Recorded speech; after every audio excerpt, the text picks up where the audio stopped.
नमस्कार,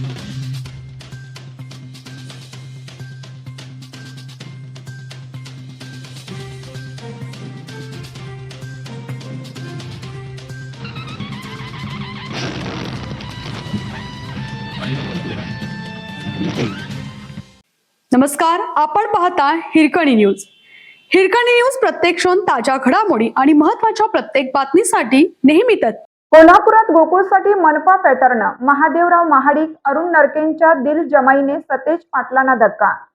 गोकुळ जिल्हा बँक, बाजार समिती, शेतकरी संघ या सहकारी संस्थांसह कोल्हापूर महापालिकेवर 2 दशकाहून अधिक काळ निर्विवाद वर्चस्व गाजवणारे माजी आमदार महादेवराव महाडिक, दिवंगत आमदार PN पाटील आणि गोकुळमधील प्रभावशाली अध्यक्ष अशी ओळख असलेले अरुण नरके यांची राजकीय कारकीर्द चांगलीच गाजली.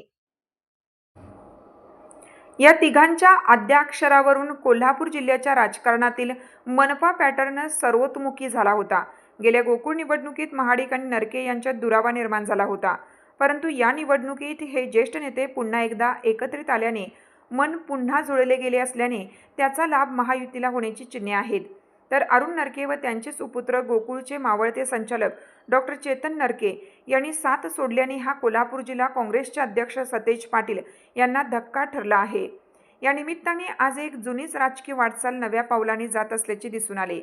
कोल्हापूर जिल्ह्याच्या राजकारणात महादेवराव महाडिक यांचे वर्चस्व असताना त्यांना PN पाटील, अरुण नरके यांची मोलाची साथ मिळाली होती.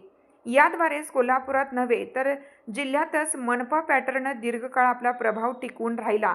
या तिघातील अतूट मैत्रीचे किस्से चर्चेत आहेत.